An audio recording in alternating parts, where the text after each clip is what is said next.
Bonjour à tous. Comment vivre avec intelligence, surtout dans un monde qui parfois est bien compliqué, il faut l'admettre?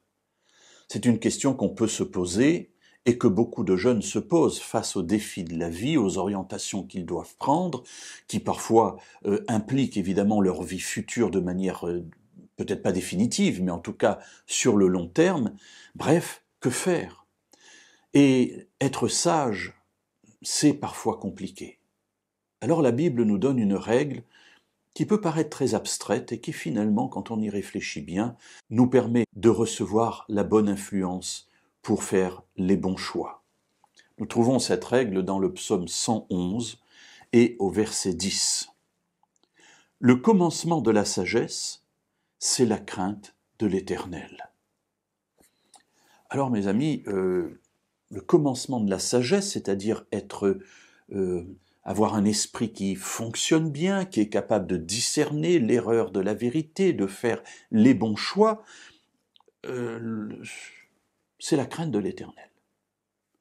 Alors craindre, évidemment c'est un mot que j'aime pas beaucoup, parce que je n'aime pas être dans la crainte, j'aime être dans la paix, j'aime être dans le bonheur, dans la sérénité, là on parle de la crainte. Ici, il ne s'agit pas de la peur, il ne s'agit pas de cette crainte-là, bien que parfois, se trouver devant Dieu peut nous amener à avoir peur, parce qu'on se sent tellement petit, tellement pris en défaut. Mais ici, c'est la reconnaissance de Dieu pour ce qu'il est. Le commencement de la sagesse, c'est rendre à Dieu la gloire qui lui est due. Seigneur, je reconnais que tu es un grand Dieu, que tu es le Créateur, que tu es le Sauveur, et donc que tu peux me conduire dans ma vie et m'aider face aux choix qui sont les miens, face aux difficultés devant lesquelles je me trouve.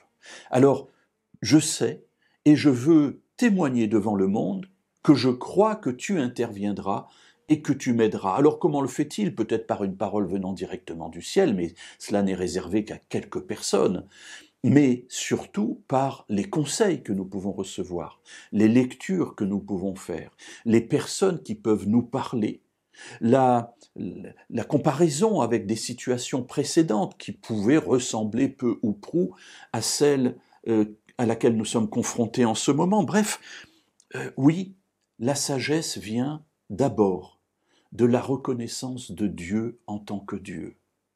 Lorsque je le reconnais pour ce qu'il est, je suis en train de lui dire aussi, Seigneur, je suis prêt à t'aimer et à suivre tes conseils. Alors inspire-moi. Et à ce moment-là, eh bien, il devient plus facile pour moi d'être conduit sur les voies qui mènent au salut. De savoir que même si dans ma vie je ne fais pas le bon choix à un moment donné, par exemple pour mon orientation, pour mes études, Dieu qui m'aime saura toujours se servir de tout ce que j'ai fait pour me ramener sur la voie où il veut que je sois. Alors je n'ai pas à m'inquiéter.